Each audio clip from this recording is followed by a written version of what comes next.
ನಮಸ್ಕಾರ. ಗೌರವಾನ್ವಿತ ಮುಖ್ಯಮಂತ್ರಿಗಳಿಗೆ, ಸಿದ್ದರಾಮಯ್ಯ ಸಾಹೇಬರಿಗೆ, ವೇದಿಕೆ ಮಾನ್ಯ ಶ್ರೀ ಶರಣಪ್ರಕಾಶ್ ಪಾಟೀಲ್ ಅವರು, ಡಾಕ್ಟರ್ ಸುಧಾಕರ್ ಅವರು, ಪ್ರಿಯಾಂಕ್ ಖರ್ಗೆ ಅವರು, ನಜೀರ್ ಅವರು, ನಮ್ಮ ಯುವಕ ಇಲಾಖೆ ಅಧಿಕಾರಿ ನಮ್ಮ ಮಂತ್ರಿ ನಾಗೇಂದರ್ ಅವರು, ನಮ್ಮ ಶಾಲಿನಿ ರಜೀಶ್ ಅವರು, ಮಾಧವನ್ ರವರು ಮತ್ತು ಎಲ್ಲ ಹಿರಿಯ ಅಧಿಕಾರಿಗಳಿದ್ದಾರೆ, ಶಾಸಕ ಮಿತ್ರರಿದ್ದಾರೆ, ಯುವಕರಿದ್ದೀರಿ, ನಿರುದ್ಯೋಗ ಯುವಕರಿದ್ದೀರಿ, ವಿದ್ಯಾರ್ಥಿಗಳಿದ್ದೀರಿ, ಮಾಧ್ಯಮ ಸ್ನೇಹಿತಿದ್ದೀರಿ. ನನಗೆ ಅತಿ ಸಂತೋಷವನ್ನ ತಂದಂತ ಒಂದು ಪವಿತ್ರವಾದಂತ ದಿನ ಇವತ್ತು. ನನಗೆ ಶರಣಪ್ರಕಾಶ್ ಪಾಟೀಲ್ ರವರು ಇದನ್ನ ಉದ್ಘಾಟನೆ ಮಾಡಿದ ಮೇಲೆ ಒಂದು ದೊಡ್ಡ ಭಾರವಾದ ಆನೆ ಜೊತೆ ಮಹಾತ್ಮ ಗಾಂಧೀಜಿ ಕೊಟ್ಟಂತ ಒಂದು ಪುಸ್ತಕವನ್ನ ನನಗೆ ಗಿಫ್ಟ್ ಆಗಿ ಕೊಟ್ರು. ಆ ಪುಸ್ತಕ ನೋಡಿದೆ. ಮಹಾತ್ಮ ಗಾಂಧೀಜಿಯವರು ನನ್ನ ಕನಸಿನ ಭಾರತ ಅಂತ ಹೇಳಿ ಬರೆದಂತ ಪುಸ್ತಕ ಕೊಟ್ಟಿದ್ದಾರೆ. ಆದ್ರೆ ನನಗೆ ಸಿದ್ದರಾಮಯ್ಯನವ್ರಿಗಿದು ಕನಸಿನ ಕರ್ನಾಟಕ ಅಂತ ಹೇಳಲಿಕ್ಕೆ ನನಗೆ ಬಹಳ ಸಂತೋಷ ಆಗ್ತಾ ಇದೆ. ತಮ್ಮನ್ನೆಲ್ಲ ನೋಡಿದ್ರೆ ನನಗೆ ಯಾಕೆ ಸಂತೋಷ ಆಯ್ತು ಅಂದ್ರೆ, ಇವತ್ತಿನ ಕಾಲದಲ್ಲಿ ಈ ಘಟಕದಲ್ಲಿ ನೀವೆಲ್ಲ ಯುವಕರು ಬಹಳ ಅದೃಷ್ಟವಂತರು. ನಮ್ಮ ಜನರೇಷನ್ನು ಮತ್ತು ಸಿದ್ದರಾಮಯ್ಯನವ್ರ ಜನರೇಷನ್ ನಲ್ಲಿ ಇಂಥ ಭಾಗ್ಯಗಳು, ಇಂಥ ಅವಕಾಶಗಳು ನಮಗೆ ಸಿಕ್ಕಿರ್ಲಿಲ್ಲ. ಅದೃಷ್ಟವಂತ ಎಂದರೆ ಅವಕಾಶವನ್ನ ಪಡೆಯುವುದವನು, ಬುದ್ಧಿವಂತ ಎಂದರೆ ಅವಕಾಶವನ್ನ ಸೃಷ್ಟಿಸಿಕೊಳ್ಳುವನು. ಇದನ್ನ ವಿವೇಕಾನಂದರು ಹೇಳಿದ್ದಾರೆ. ನಾನು ಏನು ಮಾತಾಡಬೇಕು ಅಂತ ಯೋಚನೆ ಮಾಡ್ತಿದ್ದೆ. ಈ ಕಾರ್ಯಕ್ರಮದ ಯೋಜನೆಗಳನ್ನ ಈಗಾಗಲೇ ನಮ್ಮ ಶರಣಪ್ರಕಾಶ್ ಪಾಟೀಲ್ ರವರು ಇಲಾಖೆಯ ಜವಾಬ್ದಾರಿಯನ್ನು ವಹಿಸಿಕೊಂಡು ನಿಮಗೆ ತಿಳಿಸಿದ್ದಾರೆ.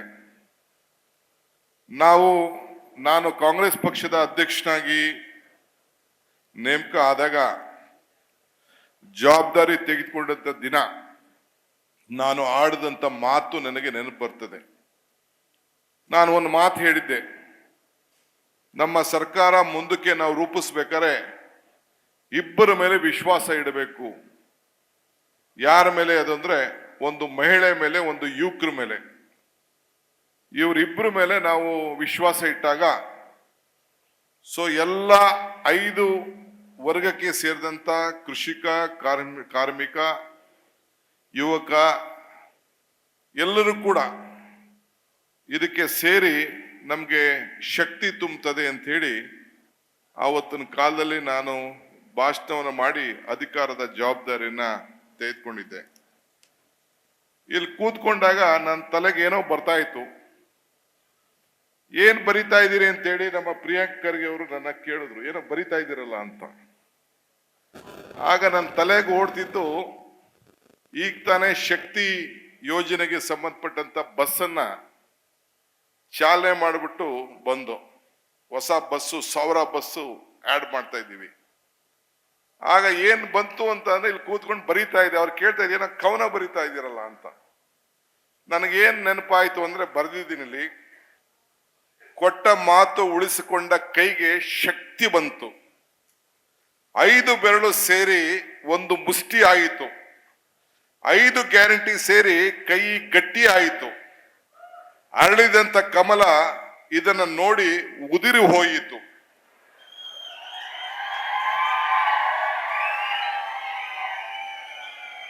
ಅತ್ತ ಇತ್ತ ಒತ್ತ ಎಲೆಯನ್ನ ನೋಡಿ ಮಹಿಳೆ ಎಸೆದು, ಗೃಹಲಕ್ಷ್ಮಿ, ಗೃಹ ಜ್ಯೋತಿ, ಶಕ್ತಿ, ಅನ್ನಭಾಗ್ಯ ಯುವನಿಧಿ ನೋಡಿ ಮಹಿಳೆ ತೇನ ಬಿಸಾಡಿ ಹೋದಳು. ಇದು 5 ಬೆರಳು ಸೇರಿ ಮುಷ್ಟಿ ಆಯಿತು. ಕಮಲದ ವಿಚಾರ ಏಳಾಯ್ತು. ಕಾಂಗ್ರೆಸ್ ಪಕ್ಷ ಕೊಟ್ಟ ಮಾತನ್ನ ಉಳಿಸಿಕೊಂಡು ನುಡಿದಂತೆ ನೋಡಿ 5 ಬೆರಳು ಸೇರಿ 5 ಗ್ಯಾರಂಟಿ ಸೇರಿ ಕೈ ಗಟ್ಟಿ ಆಯಿತು, ಕೈ ಗಟ್ಟಿ ಆಯಿತು, ಕೈ ಮುಷ್ಟಿ ಆಯಿತು. ಇದನ್ನ ನಾನು ಬರೆದಿದ್ದೇನೆ. ಸೊ ಇದು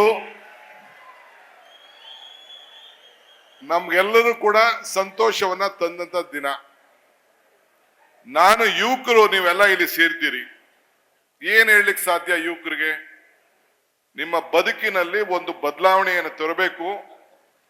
ಹಿಂದೆ ಬಿಜೆಪಿ ಸರ್ಕಾರ 2 ಕೋಟಿ ಉದ್ಯೋಗಗಳನ್ನ ಸೃಷ್ಟಿ ಮಾಡ್ತೀವಿ ಅಂತ ಹೇಳಿದ್ರು. ನಿಮ್ಮ ಕುಟುಂಬದ, ನಿಮ್ಮ ತಂದೆ ತಾಯಿರ ಅಕೌಂಟ್ಗೆ 5 ಲಕ್ಷ 15 ಲಕ್ಷ ಹಾಕ್ತೀವಿ ಅಂತ ಹೇಳಿದ್ರು. ಅದನ್ನ ಅವ್ರ ಕೈಲಿ ಮಾಡಕ್ ಆಗ್ಲಿಲ್ಲ. ಅದಕ್ಕೋಸ್ಕರ ನಾವು ಈ 5 ಗ್ಯಾರಂಟಿಗಳನ್ನ ಕೊಟ್ಟು ನಿಮ್ಮ ಬದುಕಿನಲ್ಲಿ, ನಿಮ್ಮ ಕುಟುಂಬದ, ನಿಮ್ಮ ತಂದೆ ತಾಯಿರ ಬದುಕಿನಲ್ಲಿ ಜೀವನ ನಾವೇನು ಬದಲಾವಣೆ ಅಲ್ಲ, ನಿಮ್ಮ ಉಸಿರಿಗೆ ಶಕ್ತಿಯನ್ನ ತುಂಬಿ, ಏನು ಇವತ್ತು ಯುವಕರಿಗೆ ಉದ್ಯೋಗದಲ್ಲಿ ಬಹಳ ತೊಂದರೆ ಆಗ್ತಾ ಇದೆ, ಒಂದು ಆಶ್ರಯ ಕೊಟ್ಟು, ನೀವು ಯಾರು ಕೂಡ ನಿಮ್ಮ ಬದುಕಿನಲ್ಲಿ ಯಾರು ಜಿಗುಪ್ಸೆ ಆಗ್ಬಾರ್ದು ಅನ್ನೋ ದೃಷ್ಟಿಯಿಂದ ಇಂಥ 5 ಯೋಜನೆಯನ್ನು ತಂದು ಇವತ್ತು ನಿಮ್ಮ ಕುಟುಂಬದ ಬದುಕಿಗೆ ನೆರವೇ ಆಗಲಿಕ್ಕೆ ಪ್ರಯತ್ನವನ್ನ ಮಾಡ್ತಾ ಇದ್ದೇವೆ. ಇದು ಜ್ಯೋತಿ ನಾವು ಬೆಳೆಸ್ಬೇಕಾದ್ರೆ ಇದು ನಮ್ಮ ಸರ್ಕಾರದ ಕಾರ್ಯಕ್ರಮ ಅಲ್ಲ, ಇದು ನಿಮ್ಮ ಕಾರ್ಯಕ್ರಮ. ನೀವು ಕೊಟ್ಟಂತ ಅಧಿಕಾರದಿಂದ ನಾವು ಕೊಡ್ತಾ ಇರೋಂತ ಒಂದು ಶಕ್ತಿ, ಒಂದು ಕಾರ್ಯಕ್ರಮ ಅನ್ನೋದನ್ನ ಇಲ್ಲಿ ಹೇಳಲಿಕ್ಕೆ ನನಗೆ ಬಹಳ ಸಂತೋಷ ಆಗ್ತದೆ. ಯುವಕರಿಗೆ ಒಂದು ಮಾತು ಹೇಳಲಿಕ್ಕೆ ನಾನು ಬಯಸ್ತಾ ಇದ್ದೇನೆ. 4 ಡಿಗಳನ್ನ ತಾವು ನೆನಪಲ್ಲಿ ಇಟ್ಕೊಳ್ಬೇಕು. 4 ಡಿ. ಒಂದು, you should dream, you should desire for the dream, you should dedicate for the dream, you should discipline for the dream. ಆಗ ಮಾತ್ರ ನಿಮ್ಮ ಬದುಕಿನಲ್ಲಿ ಯಶಸ್ಸಾಗ್ತದೆ. ನೀವು ಇನ್ನೊಂದು ಗಮನದಲ್ಲಿ ಇಟ್ಕೊಳ್ಬೇಕು. ಇನ್ನೊಂದು ಗಮನದಲ್ಲಿ, if you forget the root you will not get the fruit. ನಿಮ್ಗೆ ಯಾರು ಕಷ್ಟ ಕಾಲದಲ್ಲಿ ಸಹಾಯ ಮಾಡ್ತಾರೆ, ಯಾರು ನಿಮ್ಮ ಮನೆಯಲ್ಲಿ ಜ್ಯೋತಿಯನ್ನ ಬೆಳಗಿಸ್ತಾರೆ, ಯಾರು ತಾಯಿ ನಿನಗೆ ಅನ್ನವನ್ನ ಕೊಡ್ತಾಳೆ, ಯಾರು ವಿದ್ಯೆಯನ್ನ ಕೊಡ್ತಾಳೆ, ಯಾರು ಬೆಳಕನ್ನ ಕೊಡ್ತಾರೆ, ಅಂತವ್ರನ್ನ ಯಾವತ್ತೂ ಕೂಡ ನಾವು ಸ್ಮರಬಾರ್ದು, ಮರಿಬಾರ್ದು. ಉಪಕಾರ ಸ್ಮರಣೆ ಅದೇ ನಮ್ಮ ಬದುಕಿನಲ್ಲಿ ಒಂದು ಶ್ರೇಷ್ಠವಾದದ್ದು. ನಾನು ಒಂದು ಮಾತು ಹೇಳ್ತಾ ಇರ್ತೀನಿ, ಅಮ್ಮನ ನೆನಪು ಪ್ರೀತಿಯ ಮೂಲ, ಗುರುವಿನ ನೆನಪು ಜ್ಞಾನವ ಮೂಲ, ದೇವರ ನೆನಪು ಭಕ್ತಿಯ ಮೂಲ, ಈ 3ರ ನೆನಪು ಮನುಷ್ಯತ್ವ ಮೂಲ. ಹಂಗೆ ಈ 5 ಗ್ಯಾರಂಟಿ ನಮ್ಮ ರಾಜ್ಯದ ಬಡ ಜನತೆಯ, ಯುವಕರ, ಮಹಿಳೆಯರ, ಹಿರಿಯರ, ರೈತರ ಬದುಕಿನಲ್ಲಿ ಒಂದು ಬದಲಾವಣೆಯನ್ನ ಮಾಡಿದೆ ಅಂತ ಹೇಳಲಿಕ್ಕೆ ನನಗೆ ದೊಡ್ಡ ಸಂತೋಷವನ್ನ ಉಂಟು ಮಾಡಿದೆ. ಆದ್ರಿಂದ ನಿಮ್ಮ ಸರ್ಕಾರ ಕೊಟ್ಟಂತ ಮಾತನ್ನ ಉಳಿಸ್ಕೊಂಡಿದ್ದೇವೆ. ಈ ವರ್ಷ 2023ರಲ್ಲಿ ನಮ್ಮನ್ನ ಅಧಿಕಾರದಲ್ಲಿ ವಿಧಾನಸೌಧದ 3ನೇ ಮಾಡಿಲಿ ಕುಣಿಸಿದ್ದೀರಿ.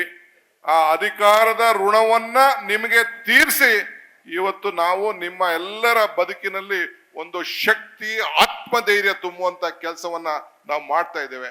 ನಾನು ಮೊನ್ನೆ ಯಾವುದೋ ಒಂದು ಪೇಪರ್ ಅಲ್ಲಿ ನಾನು ನೋಡ್ತಾ ಇದ್ದೆ, ಮಾದೇಶ್ವರನ ಬೆಟ್ಟಕ್ಕೆ ಯುವಕರು ನಮಗೆ ಮದುವೆ ಆಗ್ಲಿಲ್ಲ, ಉದ್ಯೋಗ ಇಲ್ಲ ಅಂತ ನಡ್ಕೊಂಡು ಹೋಗ್ತಾ ಇದ್ರಂತೆ.